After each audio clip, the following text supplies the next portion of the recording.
دیا ہے. اور قرآن کا علم مکمل نہیں ہوتا حدیث جانے بغیر.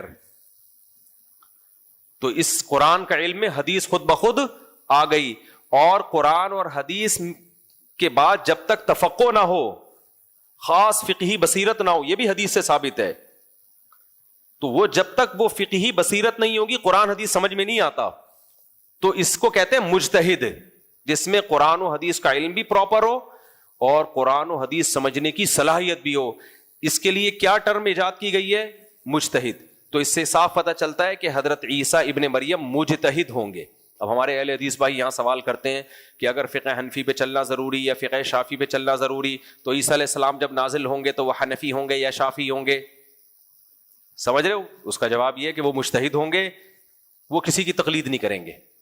لیکن ہمارے لیے مسئلہ آسان ہوگا, ہم پہلے ابو حنیفہ کی تقلید کرتے تھے, ان کو چھوڑ کے ہم کس کی تقلید کریں گے؟ حضرت عیسیٰ علیہ السلام کی, کیونکہ ان کا مجتہد ہونا تو منصوص ہے.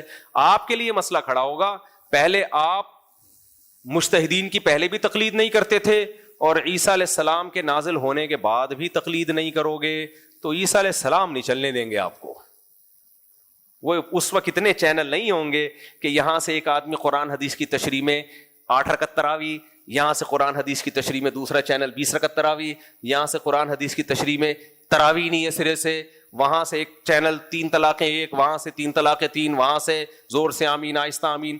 حضرت عیسیٰ کہیں گے کہ جب مجھے قرآن کا علم اللہ نے دیا ہے اور قرآن حدیث کے بغیر ممکن ہے نہیں, اور قرآن و حدیث کے لیے تفقع اور بصیرت اجتہادی صلاحیت بھی چاہیے سمجھنے کے لیے, یہ بھی حدیث سے ثابت ہے, تو یہ ساری چیزیں مجھ میں موجود ہیں, تو ٹھیک سیدھے طریقے سے مجھے فالو کرنا پڑے گا. میں اسلام ہی بتاؤں گا, اس کے علاوہ کچھ بھی نہیں بتاؤں گا. تو جو میں کہہ دوں حلال اس کو حلال ماننا پڑے گا, جو میں کہہ دوں گا ناجائز اس کو ناجائز ماننا پڑے گا. تو ہم ابو حنیفہ رحمہ اللہ کی تقلید چھوڑ کر ان سے بڑے مجتہد آ گئے تو ان کی تقلید کر لیں گے. تو مقلدین کے لیے نہ اب مسئلہ تھا نہ اس وقت مسئلہ ہوگا, بیچارے غیر مقلدین کے لیے اب بھی بڑا مسئلہ ہے اور اس وقت تو بہت بڑا مسئلہ ہو جائے. اب کیوں مسئلہ ہے؟ اس لیے کہ بہت سارے لوگوں کی ان کو تقلید کرنی پڑتی ہے. وہ الگ مسئلہ, وہ الگ مسئلہ, وہ الگ مسئلہ, وہ الگ مسئلہ, تو وہ پھر ایک کو پکڑ کے بیٹھ جاتے ہیں عام طور پر. اچھا میرے بھائی آگے چلتے ہیں ہم جلدی جلدی. تو حضرت عیسیٰ علیہ السلام کے معجزے, تو کتاب کا علم بھی, تورات کا علم بھی, انجیل کا علم بھی, اور حکمت کی باتیں الگ. وَإِذْ تَخْلُقُ مِنَ الطِّينِ كَهَيْئَةِ الطَّيْرِ, حضرت عیسیٰ مٹی سے پرندہ بناتے اور اس میں پھونک مارتے وہ پرندہ بن کے اڑنے لگتا. اچھا دیکھو, اللہ نے قرب قیامت میں حضرت عیسیٰ کو کیوں رکھا ہے نزول کے لیے؟ وجہ اس کی شاید یہ معلوم ہوتی ہے کہ ہر پیغمبر جو جس بھی زمانے میں آتے ہیں نا, ان کو اس حساب سے معجزے دیے جاتے ہیں. آج کل دور ہے سائنس کا, مادہ پرستی اتنی زیادہ ہے کہ خدا کے انکار کے لیے بھی نا سائنسی نظریات گڑھے جا رہے ہیں کہ یہ خدا نہیں بنا سکتا, اس کی یہ لاجک ہے, چاہے وہ صحیح ہو غلط ہو. بہت دفعہ غلط لاجک ہوتی ہے کیونکہ یہ سمجھ میں نہیں آ رہا اللہ نے کیسے بنا دیا. تو اللہ عیسیٰ ابن مریم کو بھیجے گا, مردے کو زندہ کر کے دکھائیں, تاکہ پتہ چلے کہ اللہ کچھ کرنے میں کسی سبب اور لاجک کا محتاج نہیں ہے. کوڑ کے مریض یا جو پیدائشی نابینا ہو اس کو نئی بینائی مل سکتی, اس کو آپ پیدائشی نابینا کی آنکھیں لے آیا کرتے تھے. تو یہ سارے معجزے اللہ نے عیسیٰ علیہ السلام کو دیے ہیں جو سائنس کو چیلنج کریں گے. ہم آگے چلتے ہیں. اس کے بعد سورہ انعام ہے. سورہ انعام کی بس آخری رکوع پڑھ دیتا ہوں, وقت بہت ہو گیا. بہت اہم رکوع ہے سورہ انعام کا آخری رکوع. اللہ نے اپنی نعمتیں اور اپنی قدرتیں قرآن میں بیان کی ہیں اور بار بار کہا ذالکم اللہ, یہ ہے اللہ. جو کہتے ہیں نا اللہ کہاں ہے, اللہ ہمیں نظر نہیں آتا, اللہ کہتے ہیں یہ راہ تمہارے سامنے, یہ کام اللہ کے بغیر ہو نہیں سکتے. وہ کیا قدرتیں اللہ تعالیٰ کی؟ فرمایا ان اللہ فالق الحب والنوا, دانے اور گھٹلی کو پھاڑنے والا. سائنسدان کہتے ہیں ایوالو ہوئی ہے یہ گھٹلی بھی. کیا کہتے ہیں آج کل ہمارے مسلمان ڈاکٹر بھی یہی باتیں کر رہے ہیں, ہلدی ایوالو ہو کے اس نے اپنے آپ کو اتنا بینیفیشل بنا دیا ہے. سمجھ رہے ہو؟ یہ جو خربوزہ ہے نا, خربوزے کا لفظ کتنا اچھا ہے, یہ ایوالو ہو کے ایسا خربوزہ بنا ہے. تربوز گرمیوں میں کتنا مزے کا ہوتا ہے. یہ ایوالو ہوا ہے, یعنی ایوالو ہو کے یہاں تک آ گیا کمبخت کہ اس کے اندر بیج پیدا ہو گئے, اس بیج میں سافٹ ویئر بھی انسٹال ہو گئے. وہ بیج جب آپ زمین میں ڈالو گے تو اس سے دوبارہ ویسے ہی خربوزے کی اور تربوز کی بیل پیدا ہو جائے گی. ہر بیل کے اندر وہی بیج ہوں گے, پھر ان بیجوں کو دوبارہ ڈالو گے, وہی پروسیس. یہ بیج کے اندر ایسے سافٹ ویئر انسٹال ہو جانا یہ ایوالو ہونے کا نتیجہ نہیں ہے. یہ کوئی ماہر ہے انجینئر جس نے یہ سافٹ ویئر انسٹال کیے ہیں. یہ بہت پیچیدہ سافٹ ویئر ہے, یہ ہلکے نہیں ہے کہ لا آف چانس کے تحت کروڑوں سال میں خود بخود ڈیولپ ہو جائیں گے. یہ نہیں ہو سکتا. اور زندہ سافٹ ویئر, یخرج الحی من المیت ومخرج المیت من الحی. اللہ کہتے ہیں اس بے جان سے حیات کو پیدا کر دیتا ہوں میں, زندگی کو.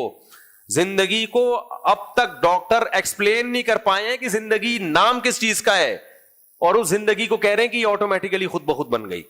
تو اس لیے اللہ نے فرمایا ان لوگوں کی کم بختوں کی باتوں میں مت آنا.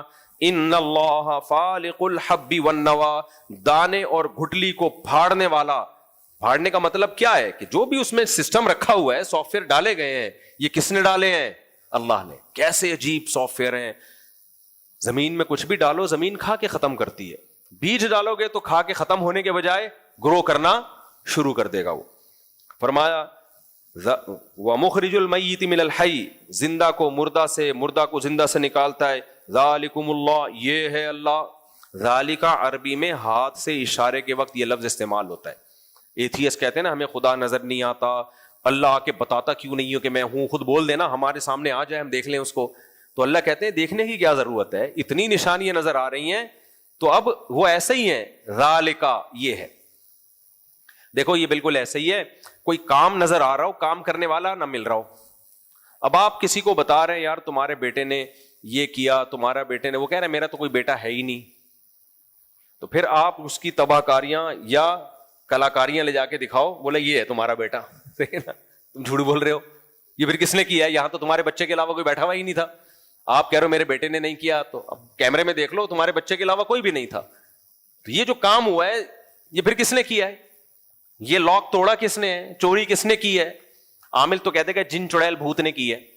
جس کے گھر میں چور نہ پکڑا جا رہا ہونا اور عامل کہ جن چوری کر رہے ہیں, تو یا تو عامل خود چوری کروا رہا ہے یا خود آپ کے اپنے گھر کا چور ہے.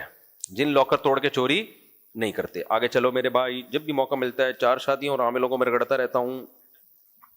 فالق الاصباح, اللہ کہتے ہیں صبح کو پھاڑنے والا, یعنی اندھیروں سے روشنی کو پھاڑتا ہے.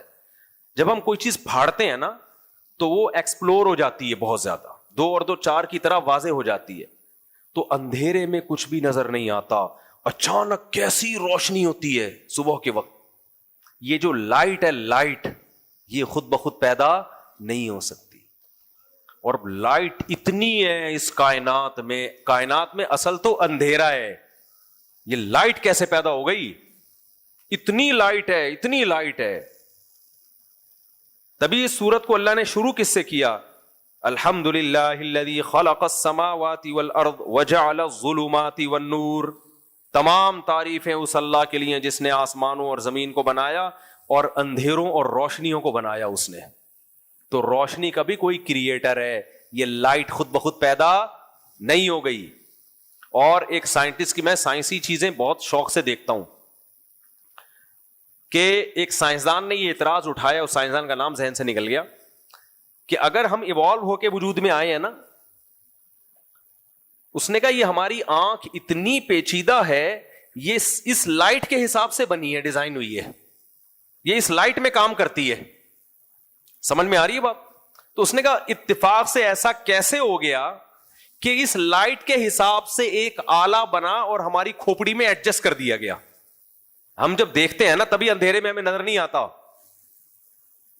اندھیرے میں ہمیں نظر نہیں آتا. کون نظر نہیں آتا؟ افریقہ کے لوگ. میں نے بہت کوشش کی, اندھیرے میں ٹکراتے ٹکراتے بچا بہت سے لوگوں سے. وہ اگر سفید کپڑے پہنے ہوئے ہوں گے تو پھر نظر آئیں گے, وہ ناراض ہو جاتے ہیں وہ افریقہ والے, ایسے نہیں ہوتے ان کو بیچاروں کو, ان کو ہماری زبان ہی نہیں آتی. 12 بجے نا رات کو ہم نے دیکھا ایک لڑکا لڑکی اندھیرے میں ڈیٹ مار رہے تھے, افریقن لڑکا افریقن لڑکی. گاڑی ٹکر, یعنی جب گاڑی گزری, میں نے کہا اگر تھوڑا سا ادھر ہوتے نا اڑا دیتے ڈرائیور ہمارا گاڑی سے, کیونکہ اندھیرے میں نظر ہی نہیں آ رہے. میں کہہ رہا ہوں یہ ڈیٹ کیسے مار رہے ہیں, کپڑوں سے ڈیٹ مار رہے ہیں کیا؟ کپڑوں کی ملاقاتیں کپڑوں سے ہو رہی ہیں. تو دیکھو اللہ کی قدرت. واختلاف السنتکم والوانکم, قرآن کہہ رہے ہیں اس نے تمہارے رنگوں میں اختلاف ڈال دیا. کوئی ایسے گورے سفید کے سن لائٹ میں نظر نہیں آتے, وہ اتنے چمکتے ہوئے ہوتے ہیں, کچھ ایسے بلیک بالکل اندھیرے میں نظر ہی نہیں آ رہے. تو عجیب عجیب زبانیں کتنی مختلف. خیر, تو اللہ نے روشنی کو پیدا کیا. تو ہماری جو آنکھ ہے نا, یہ ایک ایسا انسٹرومنٹ ہے جو اس روشنی میں دیکھنے کی صلاحیت رکھتی ہے. تو اس سے پتا چلا کہ بنانے والے کو پتا تھا کہ اس مخلوق کو دیکھنے کے لیے سن لائٹ کا سہارا لینا پڑے گا, تو اس لائٹ کے لحاظ سے اس کے اندر کیمرے فٹ کرو. یہ روشنی کی لہریں ٹکراتی ہیں ہماری آنکھوں سے, پھر وہ کنورٹ ہوتی ہیں دوسری لہروں میں, پھر جا کے تصویر بنتی ہے. تبھی ہر جاندار کو دیکھنے کے لیے, محسوس کرنے کے لیے آنکھ نہیں چاہیے. بہت سے جانور ایسے ہیں جو اندھیرے میں زیادہ دیکھتے ہیں, ان کی آنکھ کی ڈیزائننگ, ان میں الگ طرح کے سافٹ ویئر ڈلے ہوئے ہیں. تو بڑا عجیب نظام ہے میرے بھائی. اس سے پتا چلتا ہے پوری کائنات میں ایک ایڈجسٹمنٹ نظر آئے گی آپ کو, ایک مینجمنٹ نظر آئے گی. یہ خود بخود نہیں ہو سکتا. تو اللہ نے فرمایا فالق الاصباح وجعل الليل سکنا والشمس والقمر حسبانا. یہ ایک اور دلیل, رات کو اس نے اندھیرا بنایا, سکون کی چیز, اور سورج اور چاند یعنی ان سیاروں کو ایک حساب سے چلایا اس نے. یہ آٹومیٹیکلی اتفاق سے ہوتا تو اتنے حساب سے, اتنی خوبصورت کیلکولیشن سے نہیں چل رہے ہوتے. کیا کیلکولیشن ہے, 1 جنوری کو سورج اتنے بج کے اتنے منٹ پہ طلوع ہوگا, اگلے سال بھی 1 جنوری کو اتنے بج کے اتنے منٹ پہ ہی طلوع ہوگا. اتنا تو میرے بھائی جاپان کے سائنسدان ٹائم پہ آفس نہیں جاتے. کسی ملک کی آرمی جو بہت ہی آرگنائزڈ آرمی ہو, اس میں بھی آفس کی ایسی ٹائم نہیں ہوتی کہ 1 جنوری کو اتنے بج کے اتنے منٹ پہ نکلے تھے تو 1 جنوری کو اتنے بج کے اتنے منٹ پہ ہی پہنچو گے. تھوڑا سا آگے پیچھے ہو جائے گا, وہ بھی ہزاروں سال ہو گئے. اور اس میں 4 سال کے بعد فرق پڑتا ہے, لیکن وہ فرق جو پڑ رہا ہے وہ ہماری گھڑی کی وجہ سے پڑ رہا ہے. یعنی ہم نے تو, یعنی یہ فرق ہم محسوس نہیں کر سکتے نا. تبھی سائنسدان پھر کیا کرتے ہیں, 4 سال کے بعد 1 دن بڑھا دیتے ہیں, اور پھر 400 سال کے بعد کچھ اور کچھ کرتے ہیں آگے پیچھے اس سیٹ اپ کو. لیکن کیسی ایکوریسی ہے بھائی اس میں کہ, اور آپ کو پتا ہے کتنی اسپیڈ سے یہ زمین حرکت کر رہی ہے, اتنی اسپیڈ کے بعد بھی ایسی ایکوریسی. جب اتنی اسپیڈ سے ہم سفر کرتے ہیں تو تھوڑی بہت تو گڑبڑ ہوتی ہے. اپنے محور کے گرد بھی گھوم رہی ہے, سورج کے گرد بھی گھوم رہی ہے, پھر سورج زمین کو اپنے گرد, اور زمین چاند کو اپنے گرد, اور پھر 9 سیاروں کو اپنے گرد. یہ پورے پریوار سمیت گلیکسی کے گرد چکر لگا رہا ہے. ذرا سا بھی آگے پیچھے نہیں ہوتا بھائی, ذرا سی ایڈجسٹمنٹ میں کوئی مس مینجمنٹ نہیں ہوتی. تو اللہ نے فرمایا ذالک تقدیر العزیز العلیم. یہ صرف دھماکہ برائے دھماکے کا نتیجہ نہیں ہے, یہ اندازہ ہے ایک ذات کی طرف سے, یہ مینجمنٹ ہے جو زبردست طاقتور اور علم والا ہے, اس کی طرف سے ہے.